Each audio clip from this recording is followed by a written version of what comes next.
দিনজোৰা কাৰ্যসূচীৰে বাক্সাত মুখ্যমন্ত্ৰী ডক্টৰ হিমন্ত বিশ্ব শৰ্মাৰ নিৰ্বাচনী প্ৰচাৰ উদালগুৰি তামুলপুৰৰ পাছত বাক্সাত মাৰাথন নিৰ্বাচনী প্ৰচাৰ চলাইছে মুখ্যমন্ত্ৰীগৰাকীয়ে অদালবাৰীত বিজয় সংকল্প সমাৰোহত অংশগ্ৰহণ কৰিলে মুখ্যমন্ত্ৰীয়ে মাজৰগাঁও দ্বিতীয়খন নিৰ্বাচনী সভাত অংশগ্ৰহণ কৰিব মুখ্যমন্ত্ৰীগৰাকীয়ে দিনৰ 2 বজাত হাউলিত উপস্থিত হ'ব মুখ্যমন্ত্ৰীগৰাকী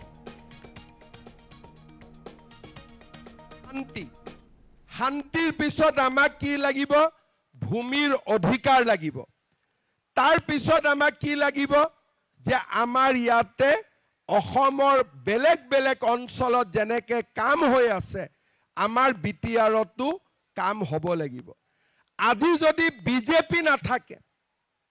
আজি যদি মাজত বিজেপি নাথাকে মাজত যদি মই নাথাকো মাজত যদি মোদী অমিত শাহ নাথাকে আপোনালোকে বিটিআৰখন কোলৈকে যাব পাৰে এবাৰ আপোনালোকে নিজে চিন্তা কৰক আজি বিটিআৰত কিবা এটা হলে মই থিয় হৈ আছো প্ৰধানমন্ত্ৰী আছে আজি বিটিআৰ লাহে লাহে পৰিৱৰ্তন যেইবাৰে ইয়াত আহিছো নতুন কিবা এটা দি থৈ গৈছো আজি পাগলা দিয়াৰ ওপৰত দুখন দলং কোনে ভাবিছিলে আজি আমাৰ ইয়াতে প্ৰত্যেকটো আঁচনি সমান মই নিজে ডিসি অফিসত বহি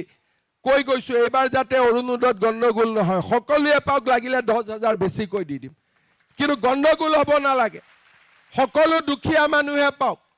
এই যে ব্যৱস্থা এই ব্যৱস্থাত তেতিয়া আমি সফল হম যেতিয়া আমি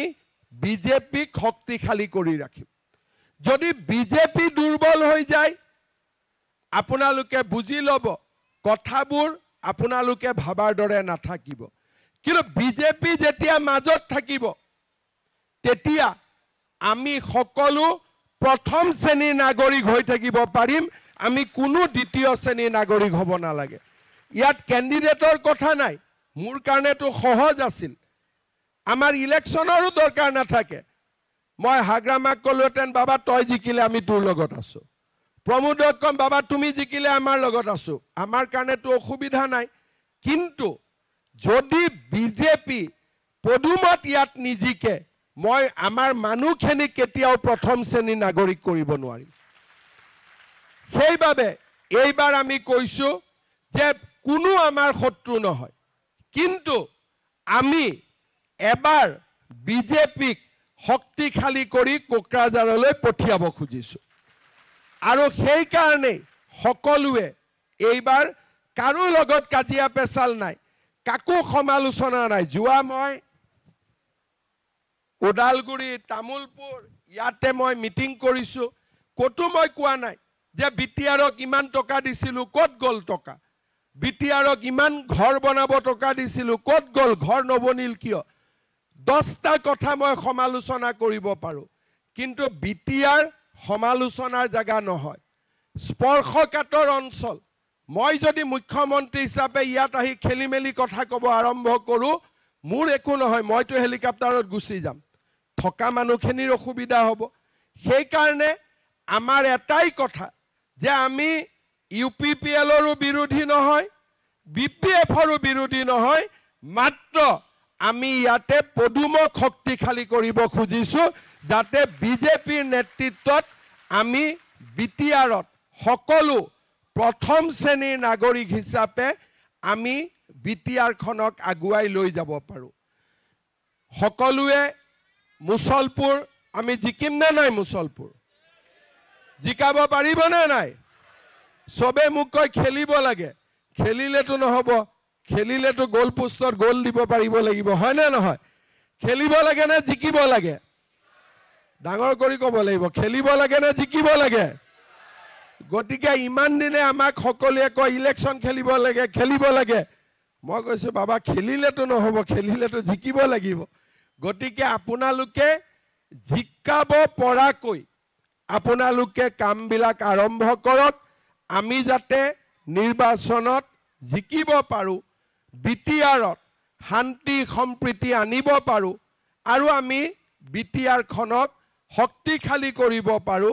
আৰু বিটিআৰৰ ৰাইজে দিল্লী দিছপুৰ কোকৰাঝাৰ তিনিওটা জাগাৰ পৰা যাতে উপকৃত হ'ব পাৰে আমি কাৰো বিৰুদ্ধে নাই খালি আমাক লাগে যে বিটিআৰক অসমৰ ভিতৰতে এটা উন্নয়ন আৰু প্ৰগতিৰ আমি নতুন মডেল হিচাপে আদৰ্শ হিচাপে আমি প্ৰতিষ্ঠা কৰিব লাগে। শ্ৰদ্ধা ৰাইজ, যোৱাবাৰ আমি 9টা সিট পাইছিলোঁ আৰু বাক্সা জিলাত মাত্ৰ 1টা সিট পাইছিলোঁ। এইবাৰ যদি বাক্সা জিলাত আমি ভাল ৰিজাল্ট কৰিব পাৰোঁ, আমাৰ সিটো বাঢ়ি গৈ থাকিব। সেইকাৰণে বাক্সাত যাতে এইবাৰ বিজেপিয়ে ভাল ৰিজাল্ট কৰিব পাৰে, তাৰ কাৰণে মই আজিৰ কাৰণে তাৰমানে আগত 1250 টকা অৰুণোদয় আছিল, এতিয়া 250 টকা যোগ হৈ গ'ল, গেছৰ চিলিণ্ডাৰ কিনিলে পাব। তাৰমানে আমি অলপ কৰি দুখীয়া ৰাইজক সহায় কৰাৰ কাৰণে আগুৱাই গৈছোঁ। গেছ কিনিলে 550 টকাৰ গেছ 250 টকা কমত পাব, বজাৰত 550।